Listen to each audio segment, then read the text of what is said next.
അദ്ദേഹത്തിൻ്റെ പശ്ചാത്തലം ക്രിമിനലാണ്. അദ്ദേഹം കേസുകളിൽ പ്രതിയാക്കപ്പെട്ടിട്ടുണ്ടോ എന്നുള്ളതല്ല. കാസർഗോഡ് മേഖലയിൽ അരാജകത്വം സൃഷ്ടിച്ചതിൻ്റെ മുഖ്യ ശില്പിയായിട്ട് ആരോപണം നേരിടുന്ന ഒരാളാണ് ഇപ്പോൾ രാജ്യസഭയിലേക്ക് എത്തപ്പെട്ടിട്ടുള്ളത്. ഉന്നത മൂല്യങ്ങൾ ഉയർത്തിപ്പിടിക്കുന്ന ആളുകൾ പൗരന്മാരെയൊക്കെ അവിടത്തേക്ക് പറഞ്ഞയക്കേണ്ട ഒരു സഭയാണ് രാജ്യസഭ.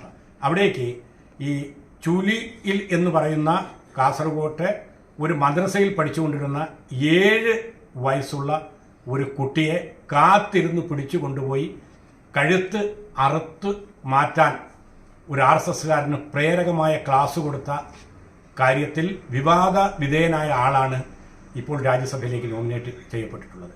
തീർച്ചയായിട്ടും കോൺഗ്രസിനോട് നയപരമായി ഞങ്ങൾക്ക് പല കാര്യത്തിലും വിയോജിപ്പുണ്ടെങ്കിലും ഇത്തരം കാര്യങ്ങൾ ഇത് ശ്രീ രമേശ് ചെന്നിത്തല പറഞ്ഞ അഭിപ്രായത്തോട് പൂർണ്ണമായും ഞങ്ങൾ യോജിക്കുകയാണ്. ഇത്തരം നിലപാടുകളിൽ നിന്നും ഒരു മതേതര രാജ്യത്തെ, ഒരു ജനാധിപത്യ രാജ്യത്തെ സർക്കാർ എന്നുള്ള നിലയിൽ കേന്ദ്ര സർക്കാർ പിന്മാറണമെന്നാണ് നാഷണൽ ലീഗിന് ആവശ്യപ്പെടാനുള്ളത്. പൂജ മാത്രമല്ല, ഭാരതാംബ വിവാദവും ശ്രദ്ധിക്കപ്പെട്ട ഒരു വിഷയമാണ്. അതിലൊക്കെ പുരോഗമനപരവും ധീരവുമായ നിലപാടെടുത്ത ഒരു വിദ്യാഭ്യാസ വകുപ്പ് മന്ത്രിയാണ് കേരളം ഭരിച്ചുകൊണ്ടിരിക്കുന്നത്. കാവ്യവൽക്കരണത്തിൻ്റെ ആദ്യ പടിയാണ് ഈ പറയപ്പെടുന്ന ഈ ഭാരതാംബ വിവാദവും അതുപോലെ തന്നെ പാദപൂജയുമൊക്കെ. അതിനെയൊക്കെ ഏത് ആംഗിളിലേക്ക് കൊണ്ടുപോകാൻ ആര് ശ്രമിച്ചാലും അതൊന്നും നമ്മുടെ രാജ്യത്ത്, മതനിരപേക്ഷ രാജ്യമായി ഇന്ത്യയിൽ വിലപ്പോകും എന്ന് നമ്മൾ പ്രതീക്ഷിക്കുന്നില്ല. തീർച്ചയായിട്ടും അത്തരം നടപടികൾക്കെതിരായിട്ട് ഇന്ത്യ രാജ്യത്ത് പ്രതികരണശേഷിയുള്ള ഒരു വിദ്യാഭ്യാസ വകുപ്പ് മന്ത്രിയായിട്ടാണ് ശ്രീ ശിവൻകുട്ടിയെ നമ്മൾ കാണുന്നത്. അപ്പോൾ അത്തരത്തിലുള്ള ശിവൻകുട്ടിയിൽ ഏതെങ്കിലും തരത്തിലുള്ള വിവേചനപൂർണമായ ആരോപണങ്ങൾ ഉന്നയിക്കുന്ന നടപടികൾ അവിവേകമാണ്, അപക്വമാണ്. നടപ്പിലാക്കിയ പദ്ധതികളുടെ തുടർച്ചയല്ലേ ഇപ്പോൾ നടന്നുകൊണ്ടിരിക്കുന്നത്. ദേശീയ അടിസ്ഥാനത്തിൽ ഒരു വിദ്യാഭ്യാസ നയമുണ്ട്. ആ നയത്തിന്റെ അടിസ്ഥാനത്തിൽ കാലാകാലങ്ങളിൽ പരിഷ്കരണങ്ങൾ നടത്തേണ്ടത് ഒരു സാമൂഹിക ബാധ്യത, ഒരു രാജ്യത്തിന്റെ ബാധ്യതയല്ലേ. അത് ഇന്ന് ശിവൻകുട്ടി ഇരുന്നാൽ നാളെ മറ്റൊരാൾ വന്നാൽ അതൊക്കെ നടക്കുന്ന ഒരു സ്വാഭാവിക പ്രക്രിയകളല്ലേ.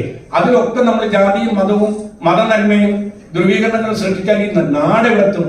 നമ്മളവിടെ ഞാൻ ചിന്തിക്കുന്ന ഒരു കാര്യമുണ്ട്. ആരാണ് ഈ ശിവൻകുട്ടി? നേമത്തെ MLA ആണ്. എങ്ങനെയുള്ള MLA?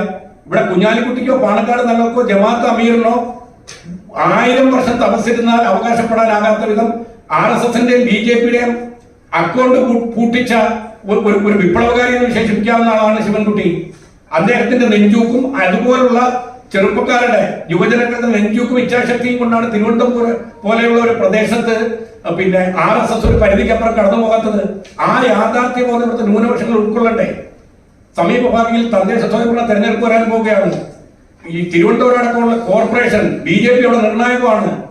കഴിഞ്ഞ പാർലമെന്റ് തെരഞ്ഞെടുപ്പിന്റെ വോട്ടിംഗ് പാർട്ടിയെ വെച്ച് നോക്കിയാൽ കേരളം അപകടകരമായ ഒരു നിലയിലേക്ക് പോവുക.